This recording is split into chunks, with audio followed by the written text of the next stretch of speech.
Hello friends, आप सभी का स्वागत है एजुकेटर्स शिक्षा के ऑनलाइन पोर्टल पर।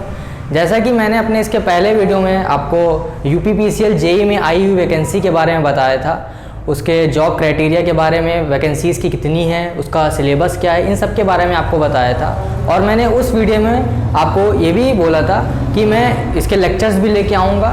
तो आज से मैं अपना वीडियो लेक्चर स्टार्ट कर रहा हूँ।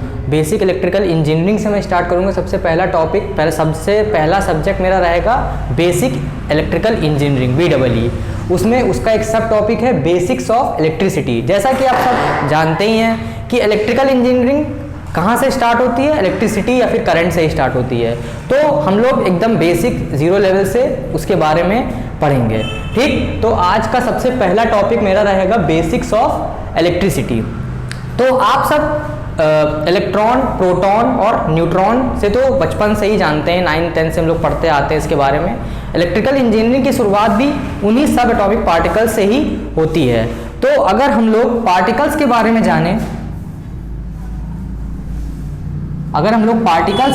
जानें, तो ये सभी लोग जानते हैं कि हमारे 3 बेसिक पार्टिकल्स होते हैं, electron, proton and neutron. Electron, proton and neutron, इन सब की डिस्कवरी ये सब हम लोग को कुछ नहीं पढ़ना है, बस थोड़ी सी बेसिक चीज़ें इनके बारे में जाननी है। क्योंकि कई बार छोटी छोटी चीज़ें कई कॉम्पिटिटिव एग्जाम्स में पूछी जाती हैं, इसलिए मैं थोड़ा बहुत इनके मास और चार्ज के बारे में आपको बताऊंगा। ठीक, जिसमें इलेक्ट्रॉन बहुत ज़्यादा इंपॉर्टेंट रहेगा। ठीक, तो सबसे पहले हम लोग इन तीनों के बारे में हम लोग 2 चीज़ें पढ़ेंगे, इनके मास के बारे में और इनके चार्ज के बारे में। यही एग्जाम्स में डायरेक्ट ऑब्जेक्टिव में डायरेक्ट पूछा जाता है। ठीक, तो सबसे पहला हमारा रहेगा इलेक्ट्रॉन। तो इलेक्ट्रॉन पे चार्ज तो आप जानते ही हैं। इलेक्ट्रॉन पे जो चार्ज होता है वो होता है -1.6 × 10⁻⁻19 कूलम। ये क्या है? इलेक्ट्रॉन पे चार्ज -1.6 × 10⁻⁻19 कूलम। मास कितना होता है इसका? इसका जो मास होता है वो होता है 9.1 × 10⁻31 kg। ठीक, तो ये कई बार एग्जाम्स में मास या चार्ज के बारे में पूछ लेते हैं, आपको पता भी होना चाहिए। एज ए इलेक्ट्रिकल इंजीनियर आपको इन सब की नॉलेज होनी चाहिए। तो इलेक्ट्रॉन के बारे में हो गया। उसके बाद दूसरा प्रोटॉन,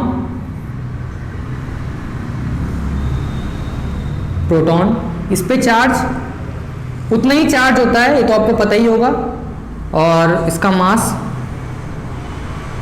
इस पे प्रोटॉन पे भी उतना ही चार्ज होता है जितना इलेक्ट्रॉन पे होता है, लेकिन इस पे माइनस का होता है और प्रोटॉन पे प्लस का होता है। तो ये आपका हो जाएगा +1.6 × 10⁻⁻19 कूलम। और इसका जो मास होता है वो होता है 1.67 × 10⁻⁻27 kg। ठीक, तो ये कुछ हमने चार्ज और मास के बारे में बताया आपको, प्रोटॉन और इलेक्ट्रॉन के बारे में। तीसरा हमारा सब एटॉमिक पार्टिकल है न्यूट्रॉन। न्यूट्रॉन पे कोई भी चार्ज नहीं होता है, no charge.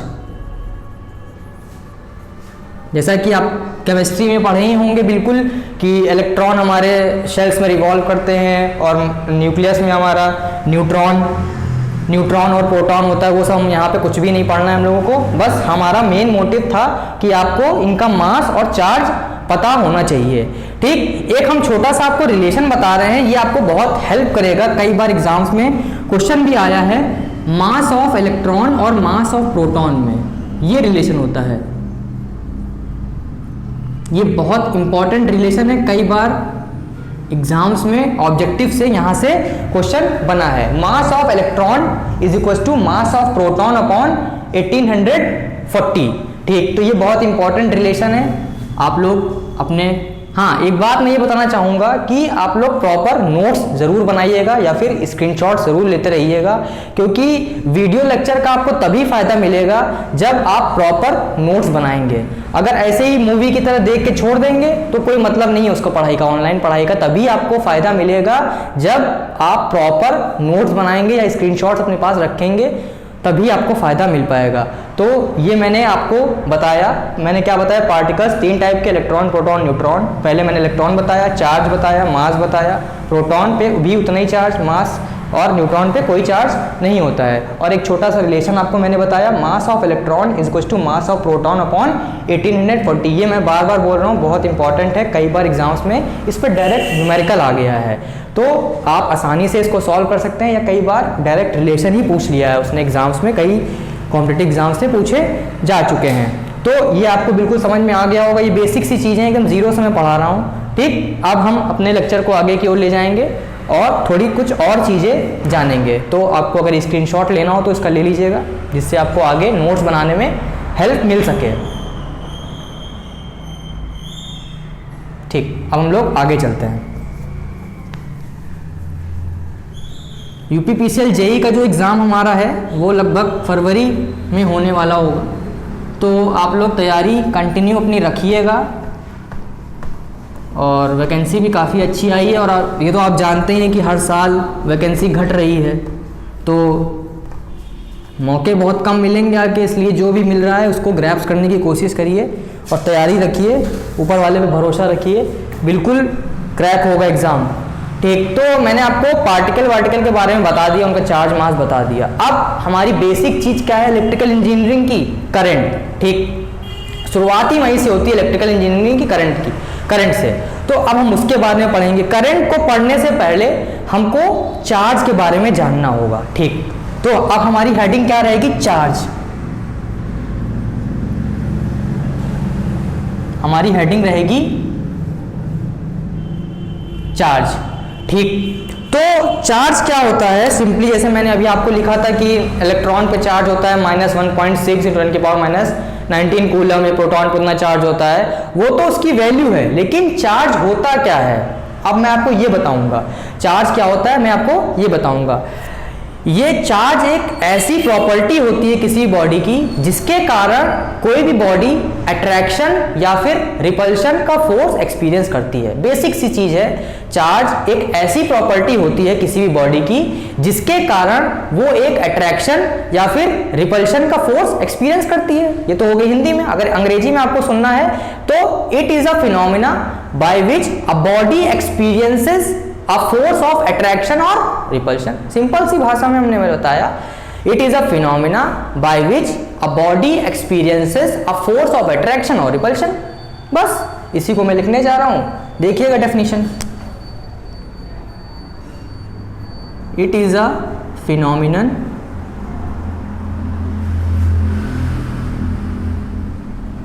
Bye which a body experiences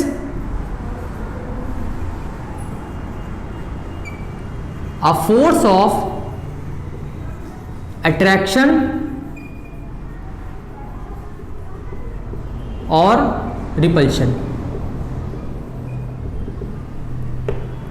basic C definition ये होगी आपकी, it is a phenomena by which a body experiences a force of attraction और रिपल्शन। ये तो आपकी डेफिनेशन हो गई चार्ज की। और चार्ज को हम लोग डिनोट करते हैं Q से। It is denoted by Q या फिर स्मॉल q, ठीक। और इसका यूनिट क्या होता है, it's unit is coulomb. It's unit is coulomb. तो आपको ये समझ में आ गया होगा चार्ज क्या होता है। It is a phenomena by which a body experiences a force of attraction और repulsion. It is denoted by Q। Its unit is coulomb, ठीक। ये तो हो गई बात चार्ज की डेफिनेशन की। अगर हम लोग, जैसे आप सभी जानते हैं, जैसे मैं आपको बता दूं कि पूरी जो इलेक्ट्रिकल इंजीनियरिंग है उसका बेस कहाँ से है, आप सभी को पता होगा, 12th फिजिक्स। 12th फिजिक्स का जो पोर्शन है वो पूरा का पूरा इलेक्ट्रिकल इंजीनियरिंग का बेस है, और 11th फिजिक्स का जो बेस है वो मैकेनिकल या फिर सिविल इंजीनियरिंग का बेस है। तो 12th फिजिक्स की ये सब छोटी छोटी बेसिक सी चीज़ें हैं, लेकिन वहाँ पे इतना हम लोग ध्यान नहीं देते हैं, और यहाँ पे हम लोग बेसिक से पढ़ना होता है, इसलिए इनको अच्छे से पढ़ना होता है। ठीक, तो ये सब आपने पढ़ रखा है बिल्कुल। अब हम कुछ आपको ये भी पता होगा कि हमारी जो पूरी भी फिजिक्स है वो हम अपने चारों ओर उसको एक्सपीरियंस कर सकते हैं। सारी की सारी चीज़ें जितनी भी फिजिक्स में एग्जिस्ट करती हैं, ठीक, वो सारी की सारी चीज़ें हम लोग अपने डेली लाइफ में उसको एक्सपीरियंस कर सकते हैं और करते ही हैं, बस हम लोगों को पता नहीं होता है कि ये टॉपिक भाई ये चीज़ दिखा रहा है। ठीक, मैं अब आपको कुछ एग्जाम्पल बताऊंगा चार्ज कैसे आप अपनी डेली लाइफ में एक्सपीरियंस करते होंगे। देखिए, पहला एग्जाम्पल मैं लेता हूं बैलून वाला, पता भी होगा आप लोगों को। जैसे मान लीजिए अब विंटर्स आ गए हैं तो आप लोग स्वेटर पहनेंगे या ऊनी कपड़े पहनेंगे, तो अगर आप एक बैलून लीजिए, उस बैलून को अपने स्वेटर पे रब करिए और रब करने के जस्ट तुरंत बाद उसको आप एक वॉल पे चिपकाइए, तो वो बैलून कुछ देर तक उस दीवार पे चिपका रहेगा। ये बचपन में लोग करते भी हैं, लेकिन उस वक्त इतनी नॉलेज नहीं होती तो पता नहीं होता है कि ये चार्ज के कारण होता है। ठीक, तो और लेकिन ये भी होता है कि वो बैलून चिपका नहीं रहता है भाई, फेविकोल टेप थोड़ी ना लगाया भाई, तो केवल उस पर एक मोमेंट्री चार्ज डेवलप हो जाता है जिसके कारण वो वॉल से अट्रैक्शन फोर्स लगा के चिपका रहता है और कुछ ही सेकंड बाद वो ड्रॉप हो जाता है। तो ये है आपका चार्ज का एग्जाम्पल जिसको आप अपनी डे टू डे लाइफ में एक्सपीरियंस कर सकते हैं। दूसरा एग्जाम्पल आपका है स्केल वाला।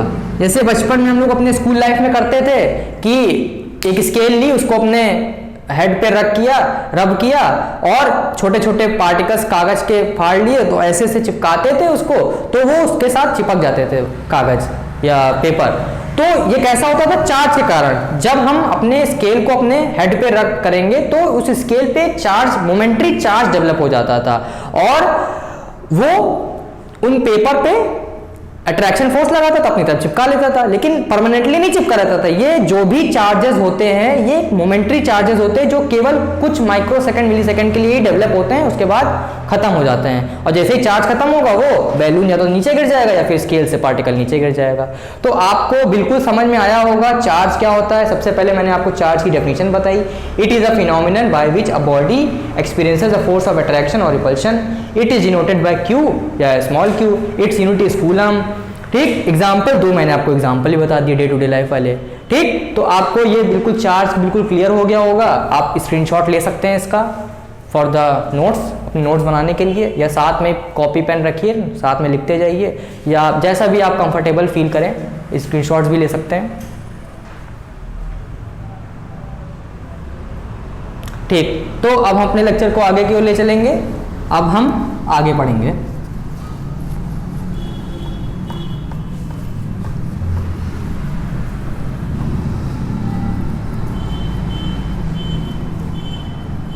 ठीक, आप चार्ज जान गए। अब भाई बात आती है करंट की। अब हम लोग करंट के बारे में पढ़ेंगे।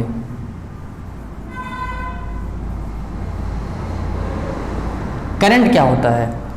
हम लोग बचपन से इसको पढ़ते आ रहे हैं, करंट। ठीक, तो आप सभी जानते हैं करंट की basic definition. It is a rate of flow of charge through a conductor.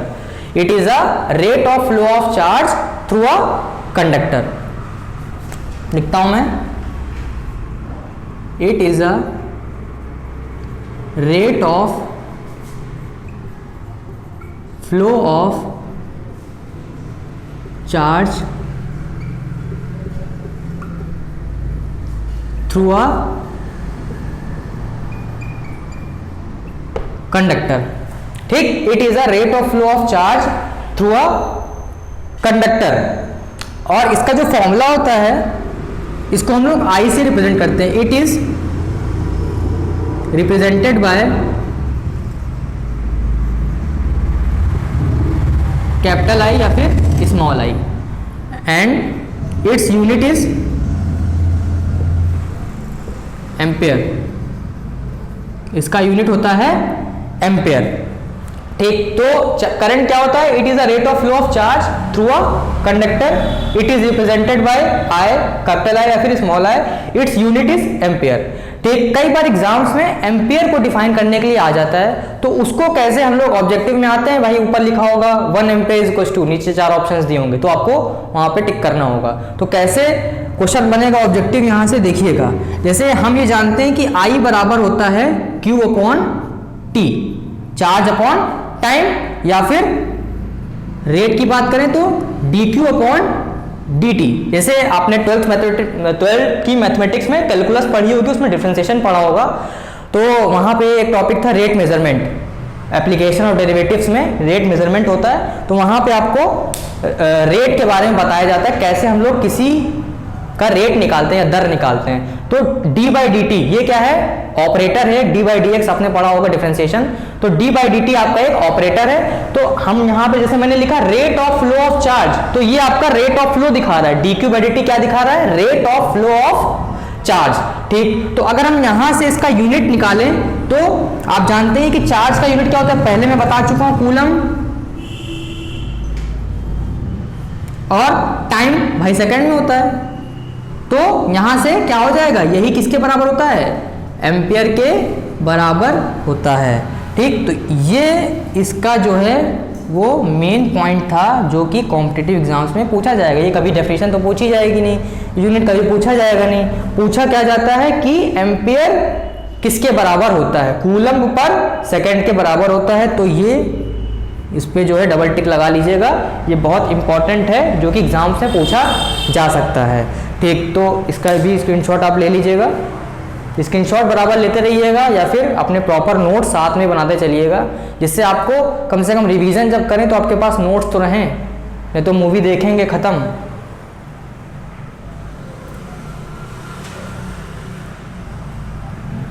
ठीक, हम आगे बढ़ेंगे अब।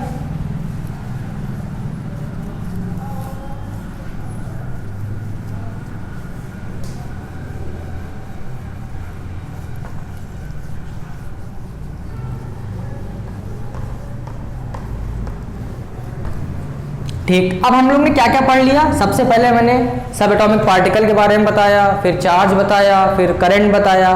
ठीक, अब हम लोग पढ़ेंगे पोटेंशियल के बारे में। अब हमारा टॉपिक आता है पोटेंशियल। पोटेंशियल क्या होता है, ये सब छोटे छोटे कीवर्ड्स हैं जो कि आपको पूरी इलेक्ट्रिकल इंजीनियरिंग में देखने को मिलेंगे। पूरी जितनी भी इलेक्ट्रिकल इंजीनियरिंग है, ये सब छोटे छोटे वर्ड्स हैं, उसके टूल्स हैं जिनकी हेल्प से आप उनको पढ़ पाएंगे। अगर यही नहीं पता होगा तो आपको कुछ नहीं आ सकता उसमें। तो ये बहुत इंपॉर्टेंट चीज़ें आपको पता होनी चाहिए। ठीक, तो पोटेंशियल क्या होता है समझिए। जैसे मान लीजिए ये आपका एक इलेक्ट्रिक फील्ड का रीजन है। इलेक्ट्रिक फील्ड तो पढ़ा ही होगा 12th में, इलेक्ट्रोस्टैट्स में, और डिप्लोमा होल्डर्स होंगे तो फिर इलेक्ट्रिक फील्ड इलेक्ट्रोस्टैट्स के बारे में जानते होंगे। ये आपकी इलेक्ट्रिक फील्ड है, ई वेक्टर। ठीक, और कोई आपका चार्ज इनफाइनाइट में रखा हुआ है, पॉजिटिव चार्ज, ये है unit positive charge, unit positive test charge. Test charge इसलिए बोला जाता है क्योंकि इसको हम लोग टेस्टिंग के लिए यूज करते हैं, इसलिए इसका नाम टेस्ट चार्ज रखा गया कि ये टेस्ट चार्ज है। अगर हम इस टेस्ट चार्ज को, और ये कहाँ पे रखा है, ये आपका इनफाइनाइट में रखा हुआ है, कहीं भी होगा अनंत में, इनफाइनाइट पे रखा हुआ है भाई। ठीक, तो अगर हम इस चार्ज पार्टिकल को इनफाइनाइट से इलेक्ट्रिक फील्ड के किसी पॉइंट में लेके आएंगे, मान ली उठा के यहाँ पे रख दिया इनको, भाई साहब को पढ़े हैं इसे। ठीक, तो ये जो है चार्ज पार्टिकल जब इनफाइनाइट से किसी पॉइंट में इलेक्ट्रिक फील्ड में लेके आए तो क्या चार्ज पार्टिकल अपने आप चला आएगा? नहीं, कुछ वर्क करना पड़ेगा, क्योंकि कोई भी चीज़ अपने आप नहीं आती है। अगर आप खाना खाएंगे तो आपको कुछ वर्क करना पड़ेगा, जब रोटी तोड़ेंगे खाएंगे तो कुछ वर्क करना पड़ेगा ना, कि अपने आप हो गया, अपने आप आ गया मुंह के अंदर, नहीं, तो फिर वही काम करना पड़ेगा। ये चार्ज पार्टिकल यहाँ पे था इनफाइनाइट पे, इस चार्ज पार्टिकल को इनफाइनाइट से इलेक्ट्रिक फील्ड के किसी पॉइंट में लाने में जो वर्क किया जाता है उसी को हम लोग पोटेंशियल के नाम से जानते हैं। आई बात समझ में? फिर से मैं बताता हूं कि इलेक्ट्रिक फील्ड के किसी पॉइंट में चार्ज पार्टिकल, इनफाइनाइट से चार्ज पार्टिकल को लाने में जो वर्क किया जाता है उसी को हम लोग पोटेंशियल के नाम से जानते हैं। ठीक, अगर इंग्लिश में आप सुनना चाहते हैं तो मैं बोलता हूं, work done in bringing a unit positive test charge from infinite to a point in a electric field is known as potential.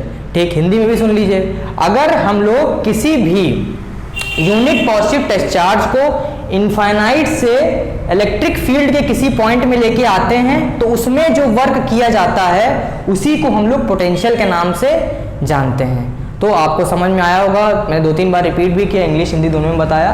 तो मैं अब इसकी डेफिनेशन लिखने जा रहा हूं। क्या है? Work done in bringing a unit positive test charge, unit positive test charge from infinite to a point in electric field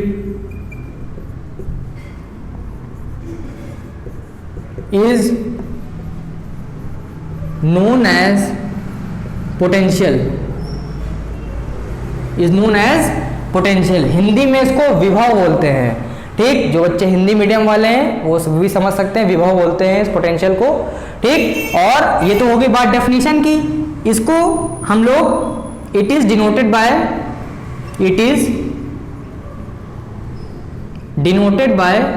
V, it's unit is volt. ठीक, तो मैंने पूरा सब कुछ पोटेंशियल के बारे में लिख दिया है। ये इसका कुछ छोटा सा डायग्राम बना है। डायग्राम मैंने इसलिए बना दिया जिससे आपको थोड़ा सा याद रहे। ठीक है, तो जैसे आपको थोड़ा सा याद रहे कि ये कैसे क्या है सिस्टम भाई पूरा। ठीक है, तो work done in bringing a unit positive test charge. अच्छा, यूनिट का मतलब है इस चार्ज का जो मैग्नीट्यूड होगा इसका 1 कूलम का चार्ज है।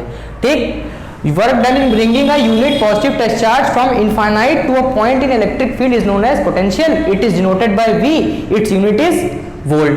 ठीक, एक छोटा सा फॉर्मूला और है इसका। V इज इक्वल टू होता है W upon Q। V is equal to होता है W अपॉन Q। तो वर्क का यूनिट क्या होता है? जूल, और Q का चार्ज का कूलम। तो यही किसके बराबर होता है? वोल्ट के बराबर होता है। तो कई बार कॉम्पिटिटिव एग्जाम्स में ये चीज भी पूछी गई है और पूछी जा भी सकती है कि 1 वोल्ट किसके बराबर होता है? जूल पर सेकंड के बराबर होता है। तो ये आपको पूरा पोटेंशियल का पूरा कॉन्सेप्ट आपको समझ में आ गया होगा। तो आप इसका स्क्रीनशॉट ले सकते हैं या नोट्स बना सकते हैं इसके।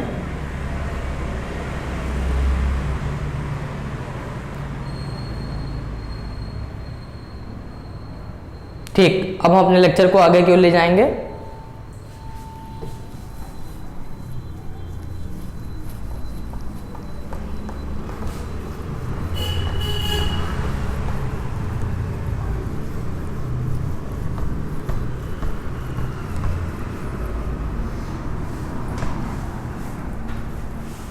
ठीक, तो मैंने आपको पोटेंशियल के बारे में बता दिया। अब एक और नया टर्म आ गया, पोटेंशियल डिफरेंस। क्या होता है भाई, इसको भी समझ लेते हैं। ये भी आपको मिलेगा। पोटेंशियल डिफरेंस क्या होता है, ठीक, इसको भी समझ लेते हैं। उससे ही पोटेंशियल से ही कनेक्टेड है, बस छोटा सा माइन्यूट सा डिफरेंस है, वो भी मैं आपको बता देता हूं। जैसे मान लीजिए ये आपका एक इलेक्ट्रिक फील्ड का रीजन है। ये आपका एक इलेक्ट्रिक फील्ड का रीजन है भाई। ई वेक्टर आपकी इलेक्ट्रिक फील्ड एग्जिस्ट कर रही है यहाँ पे। इलेक्ट्रिक लाइन ऑफ फोर्सेस दिखा रखी है मैंने। ठीक, तो अभी मैंने पोटेंशियल क्या बताया था कि अगर किसी भी यूनिट पॉजिटिव टेस्ट चार्ज को आप इनफाइनाइट से इलेक्ट्रिक फील्ड में लेके आएंगे, उसमें जो कार्य किया जाता है उसको हम लोग पोटेंशियल के नाम से जानते हैं। अगर हम लोग इसी इलेक्ट्रिक फील्ड में किसी चार्ज पार्टिकल को रख दें या रखा हो, जैसे मान लीजिए ये चार्ज पार्टिकल क्यू यहाँ पे रखा हुआ है, ठीक, यूनिट पॉजिटिव है। अगर ये पॉइंट मान लीजिए ए है और ये पॉइंट बी है, 2 पॉइंट हैं। अगर हम इस चार्ज पार्टिकल को ए पॉइंट से उठा के बी पॉइंट में ले आए, मान लीजिए यहां उठा के ले आए, तो इसमें जो वर्क किया जाएगा इसको हम लोग पोटेंशियल डिफरेंस के नाम से जानते हैं। इसको हम लोग किसके नाम से जानते हैं? पोटेंशियल डिफरेंस के नाम से जानते हैं। ठीक, फिर से मैं बता देता हूं। अगर हम लोग किसी भी यूनिट पॉजिटिव टेस्ट चार्ज को इलेक्ट्रिक फील्ड में ही एक पॉइंट से दूसरे पॉइंट तक लेके आते हैं तो उसमें जो वर्क किया जाएगा उसको हम लोग पोटेंशियल डिफरेंस के नाम से जानते हैं। ठीक, तो अगर हम लोग इसकी डेफिनेशन की बात करें तो क्या हो जाएगी, work done in bringing a unit positive test charge from one point to another point with in a electric field. ये चीज इसमें बहुत इंपॉर्टेंट है, इलेक्ट्रिक फील्ड के अंदर ही, within a electric field is known as potential difference. और इसका भी जो यूनिट होता है वो वोल्ट ही होता है, इसका भी यूनिट वोल्ट ही होता है। ठीक, तो आपको बिल्कुल समझ में आ गया होगा पोटेंशियल डिफरेंस क्या होता है। Work done in bringing a unit positive test charge from one point to another point within a electric field is known as potential difference. तो आप इसका भी स्क्रीनशॉट ले लेंगे, पढ़ते रहिएगा बिल्कुल।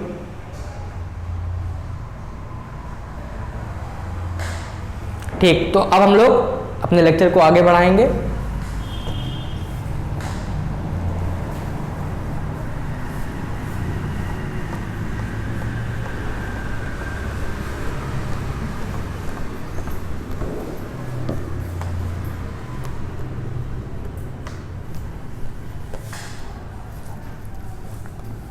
ठीक, तो हम लोग ने चार्ज पढ़ लिया, पोटेंशियल पढ़ लिया, करंट पढ़ लिया, पोटेंशियल डिफरेंस पढ़ लिया।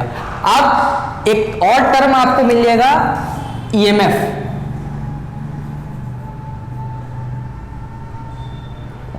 ईएमएफ क्या होता है ये भी समझ लीजिए। अगर हम लोग ईएमएफ का फुल फॉर्म लिखें तो होता है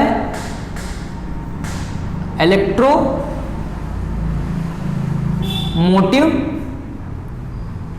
फोर्स। इसका फुल फॉर्म क्या है, इलेक्ट्रोमोटिव फोर्स। इसका जो मीनिंग है इसके नाम में छिपा हुआ है, आप आसानी से इसको एनालाइज कर सकते हैं। ठीक, इलेक्ट्रो मीन्स इलेक्ट्रॉन से है, मोटिव मीन्स मोशन, और फोर्स मीन्स तो जानते हैं आप, फोर्स पुश। ठीक, मतलब इलेक्ट्रॉन को मोशन में लाने के लिए जो फोर्स लगता है उसी को हम लोग ईएमएफ बोलते हैं। ठीक, देखिए नाम से ही मैंने उसके फुल फॉर्म से ही डेफिनेशन बना दी, electromotive force. Electro means electron, motive means motion, force means जानते हैं आप पुश या पुल। ठीक, तो इलेक्ट्रॉन को मूव कराने के लिए जो फोर्स रिक्वायर्ड होता है that is known as your EMF, electromotive force. और ईएमएफ आप जानते हैं किसी सेल का या बैटरी का ईएमएफ होता है, तो उसमें भी समझ लेते हैं। जैसे देखिए, ये मान लीजिए मैंने एक सेल बनाया, इसकी एक प्लेट पॉजिटिव एक प्लेट निगेटिव। ठीक, तो आप ये जानते हैं कि यहां से कौन सी प्लेट से इलेक्ट्रॉन निकलता है, निगेटिव प्लेट से। निगेटिव प्लेट से इलेक्ट्रॉन निकलेगा और पॉजिटिव में आके जाएगा, और करंट हमारी पॉजिटिव से निगेटिव की ओर जाती है। ठीक, तो भाई इस निगेटिव प्लेट से पॉजिटिव प्लेट तक इलेक्ट्रॉन को मूव कराने के लिए जो फोर्स चाहिए होता है वही आपका इलेक्ट्रोमोटिव फोर्स होता है। क्योंकि आप ये बेसिक चीज जानते हैं कि जब इलेक्ट्रॉन मूव करेगा तभी आपको करंट मिलेगी, तो इलेक्ट्रॉन अपने आप मूव नहीं करेगा, इसको एक फोर्स की जरूरत पड़ती है। यही कौन होता है, यही होता है इलेक्ट्रोमोटिव फोर्स। मतलब इलेक्ट्रॉन को उसके निगेटिव टर्मिनल, निगेटिव प्लेट से पॉजिटिव प्लेट तक ले जाने के लिए जो फोर्स चाहिए होता है वही होता है इलेक्ट्रोमोटिव फोर्स। बस सिंपल यही है बिल्कुल। Electromotive force, voltage, potential difference, ये पोटेंशियल, ये सारी चीजें एक हैं और सबका यूनिट वोल्ट ही होता है। तो ये भी आपको समझ में आ गया होगा। अब थोड़ा सा हम लोग आगे बढ़ेंगे।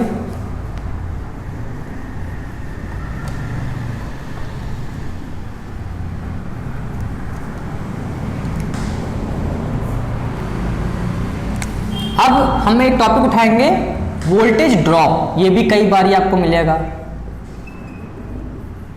वोल्टेज ड्रॉप क्या होता है? ठीक, देखिए आपको इलेक्ट्रिकल इंजीनियरिंग के 3 बेसिक सर्किट एलिमेंट्स तो पता ही होंगे। कौन कौन से होते हैं बेसिक सर्किट एलिमेंट्स? आपको पता ही होंगे बिल्कुल।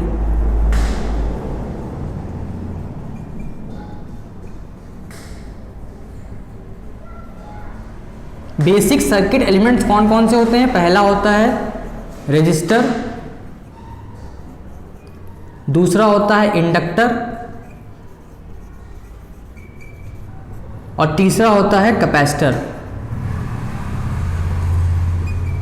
ठीक, हम इनके बारे में अभी नहीं जानेंगे, इसके बारे में हम लोग डीप में आगे कुछ चैप्टर्स हैं वहां पे आराम से इन सब के बारे में पूरे चैप्टर्स, रजिस्टर का चैप्टर अलग, इंडक्टर का अलग, कैपेसिटर का अलग, वहां पे हम लोग इनके पूरी एनालिसिस पूरी डीप में करेंगे। लेकिन यहाँ पे एक टर्म आया वोल्टेज ड्रॉप। हम लोग इस वोल्टेज ड्रॉप को समझेंगे बस, क्योंकि बेसिक्स बता रहे हैं हम, तो वोल्टेज ड्रॉप आपको बता देंगे कि किसमें कितना वोल्टेज ड्रॉप होता है।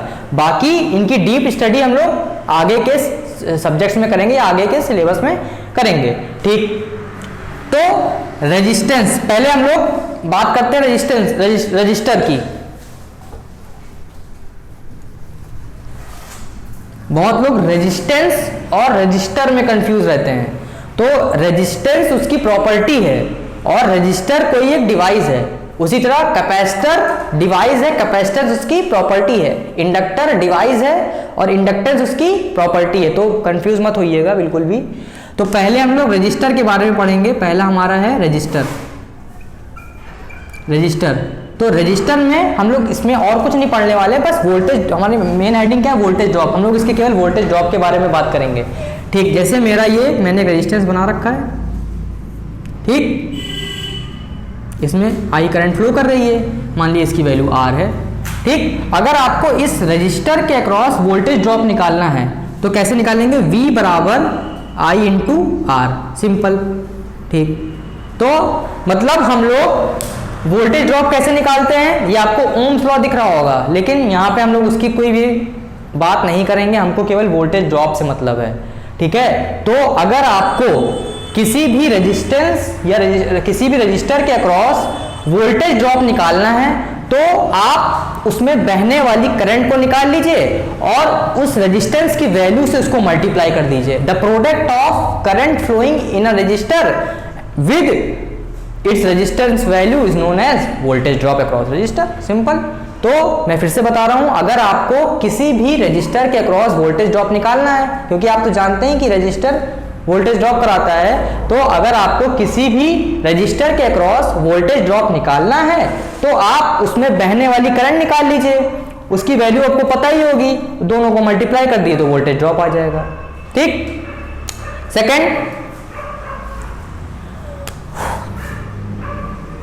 सेकंड हमारा है इंडक्टर। इसके अक्रॉस भी वोल्टेज ड्रॉप समझ लेते हैं। ये मैंने एक इंडक्टर बना लिया। इंडक्टर मतलब कोई कॉइल, इसमें मान लिया आई करंट फ्लो हो रही है। जैसे आप सभी जानते होंगे कि भाई रेजिस्टेंस में रजिस्टर R होता है, तो इसका भी कुछ रेजिस्टेंस होगा। इसके रेजिस्टेंस को हम लोग इंडक्टिव रिएक्टेंस के नाम से जानते हैं। किसके नाम से? इंडक्टिव रिएक्टेंस के नाम से इसको जानते हैं। तो उसकी वैल्यू क्या होती है? उसको हम लोग XC लिखते हैं। इसका मान लीजिए रेजिस्टेंस क्या है? XC। इसी XC को हम लोग बोलते हैं इंडक्टिव, XL। इसको बोलते हैं इंडक्टिव, XL होता है ना, इंडक्टिव रिएक्टेंस। तो XL की जो वैल्यू होती है वो होती है ओमेगा L बराबर 2 पाई FL। यहाँ पे F है फ्रीक्वेंसी और L है उसका इंडक्टेंस। तो ये आपका क्या लिखा हुआ है? इसको हम लोग बोलते हैं, ये आपका XL है, इंडक्टिव रिएक्टेंस। इंडक्टिव रिएक्टेंस ये आपका रेजिस्टेंस ही होता है एक टाइप का। ठीक है, तो अगर हमको इसके अक्रॉस वोल्टेज ड्रॉप निकालना है तो बेसिक कंसेप्ट वही है। अगर किसी के अक्रॉस वोल्टेज ड्रॉप निकालना है, उसमें बहने वाली आप करंट को निकाल लीजिए और उसके रेजिस्टेंस से मल्टीप्लाई कर दीजिए। भाई इसका रेजिस्टेंस है XL, तो वही सिंपल कॉन्सेप्ट V बराबर I इंटू XL। इसके अक्रॉस वोल्टेज ड्रॉप आ गया। ये छोटे छोटे न्यूमेरिकल्स में आपको बहुत हेल्पफुल रहेगा, उसका स्क्रीनशॉट ले लीजिएगा। जगह नहीं बची तो हम इसके बाद वाले पेज में आपको कैपेसिटर के बारे में बता देंगे। स्क्रीनशॉट लेते रहिएगा बिल्कुल, और अगर नोट साथ में बना रहे हैं तो बहुत बढ़िया, बनाते रहिएगा, क्योंकि मैं आपको बार बार बता रहा हूँ कि ऑनलाइन पढ़ाई का तभी फ़ायदा होगा जब आप प्रॉपर नोट्स बनाएंगे, वरना मूवी देखी ख़त्म।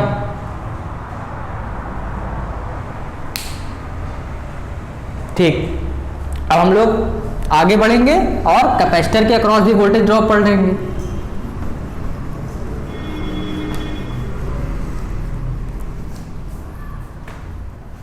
तीसरा हमारा सर्किट एलिमेंट है कैपेसिटर। ये मैंने एक कैपेसिटर बनाया, बराबर प्लेट होती है कैपेसिटर में, छोटी बड़ी कर देंगे तो वो आपका सेल हो जाएगा। इसमें करंट मान लीजिए आई फ्लो कर रही है। जैसे मैंने आपको बताया कि अगर आपको किसी भी एलिमेंट के अक्रॉस वोल्टेज ड्रॉप निकालना है, आपको उसमें बहने वाली करंट और उसका रेजिस्टेंस पता होना चाहिए, दोनों को मल्टीप्लाई कर दीजिए, वोल्टेज ड्रॉप आ जाएगा। तो जैसे इंडक्टर में एक्सएल होता है इंडक्टिव रिएक्टेंस, उसी तरह कैपेसिटर में होता है एक्सी। एक्सी होता है 1/ω/c या फिर 1/2πfc। ठीक, और एक्सी होता क्या है? कैपेसिटिव रिएक्टेंस, कैपेसिटिव रिएक्टेंस, ये भी इसका रेजिस्टेंस का काम करता है।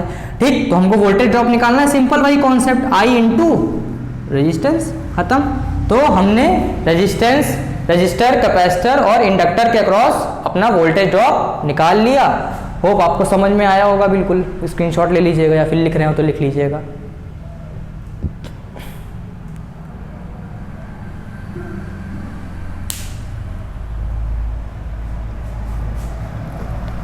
अब हम लोग आगे बढ़ेंगे। जैसे अभी तक बार बार मैं बोल रहा हूँ रजिस्टर रजिस्टर रजिस्टर, तो अब हम लोग थोड़ा सा उसके बारे में जान लेते हैं, क्योंकि इलेक्ट्रिकल इंजीनियरिंग में रेजिस्टेंस का बहुत बड़ा रोल है, ये करंट को रोकता है। ठीक, अब हम लोग रेजिस्टेंस के बारे में समझेंगे। रेजिस्टेंस क्या होता है? What do you mean by resistance?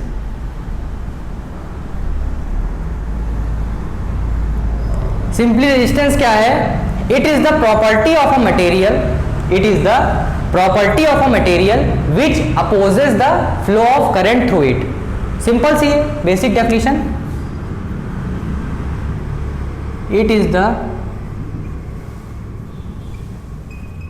property of a material which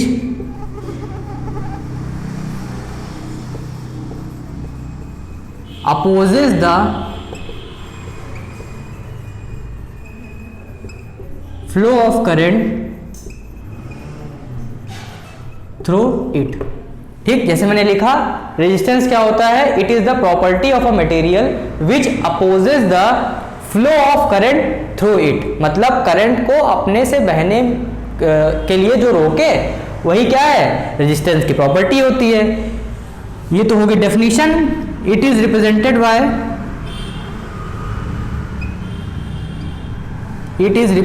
by capital R. Its unit is, सभी को पता होगा, its unit is ओम। ठीक, its unit is ओम।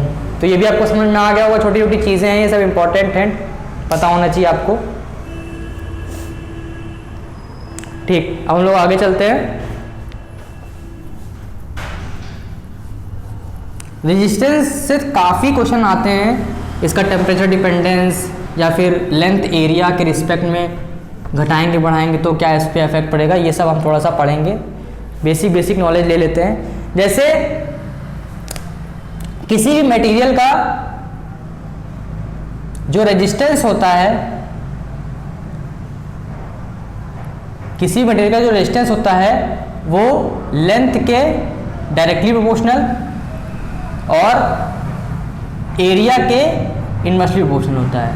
मतलब जो रेजिस्टेंस होता है वो लेंथ के डायरेक्टली प्रोपोर्शनल और एरिया के इनवर्सली प्रोपोर्शनल होता है। तो अगर हम इसको कंबाइन करेंगे तो R बराबर आएगा रो L अपॉन A।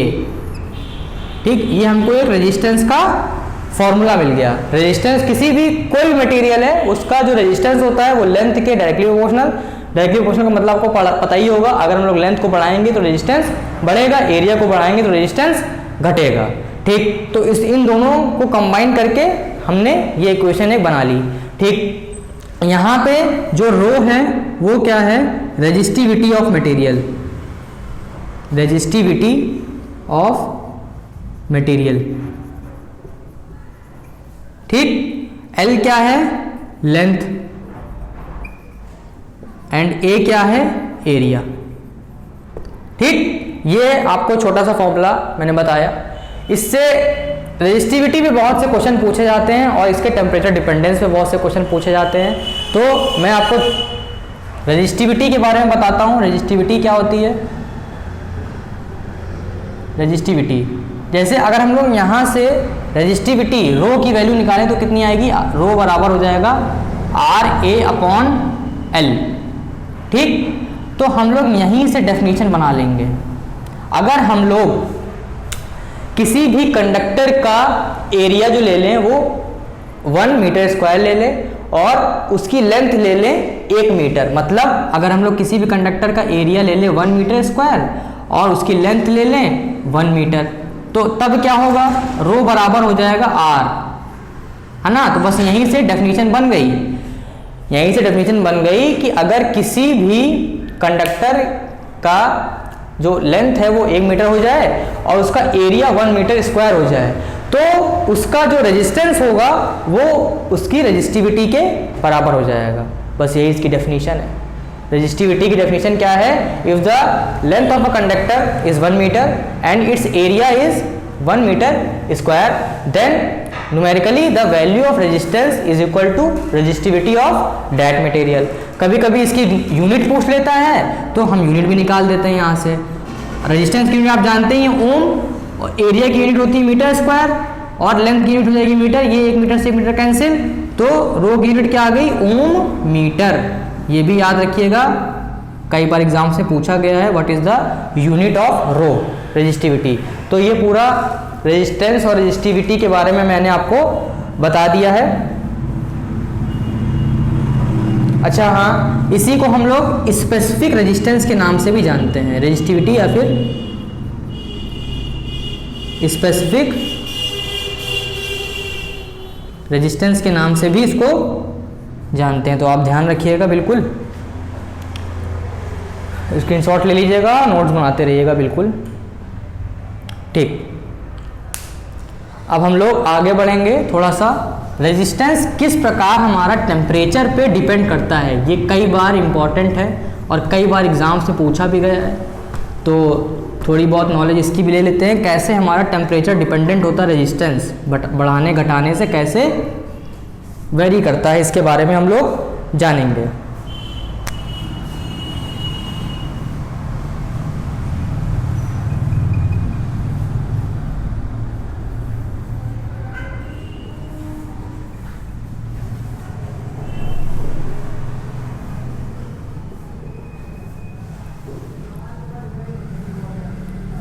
ठीक, तो बेसिकली जो आपका रेजिस्टेंस होता है वो किस पे डिपेंड करता है, टाइप ऑफ मटेरियल पे। किस पे डिपेंड करता है, टाइप ऑफ मटेरियल पे।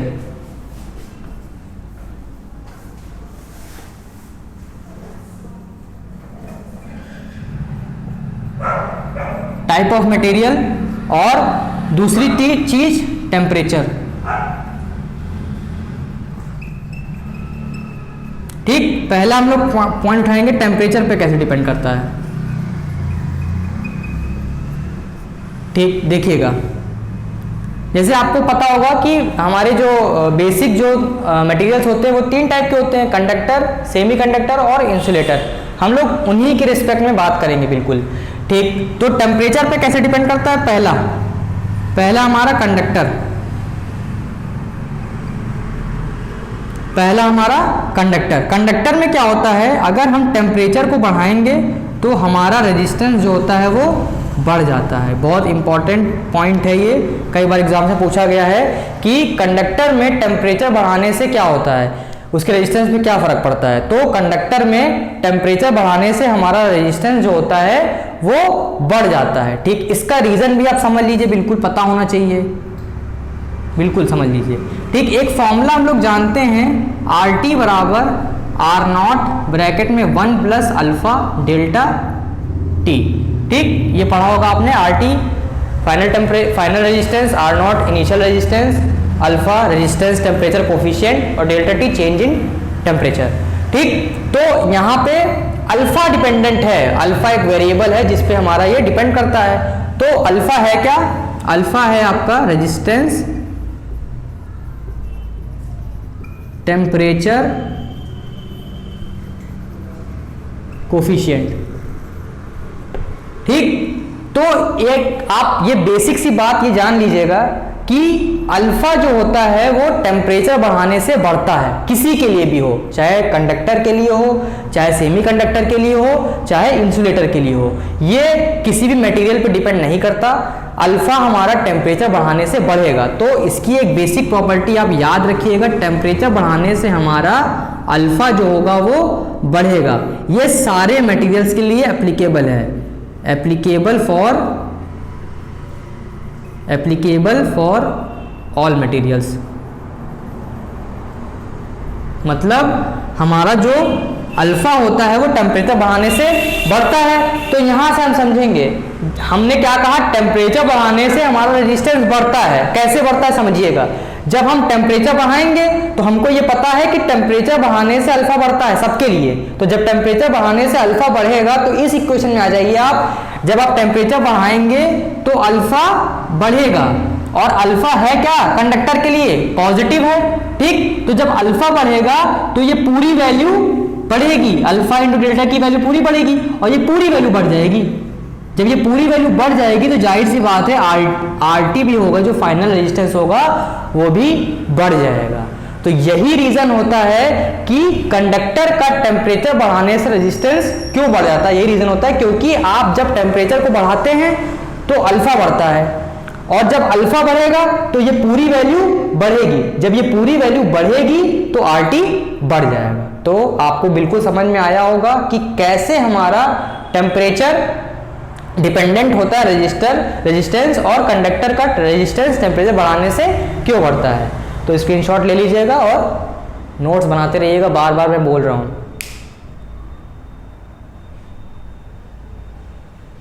और ये चीज जो है सबके लिए एप्लीकेबल है, नॉट ओनली फॉर कंडक्टर, सबके लिए। ठीक, जैसे मैंने आपको कंडक्टर के बारे में बताया, उसी तरह हम सेमीकंडक्टर और इंसुलेटर के बारे में भी पढ़ेंगे, टेम्परेचर डिपेंडेंस। ठीक, इंसुलेटर और सेमीकंडक्टर के लिए सेम कॉन्सेप्ट है, दोनों के लिए ही। चाहे हम बात करें, यहाँ पे मेन हेडिंग डाल देते हैं, इंसुलेटर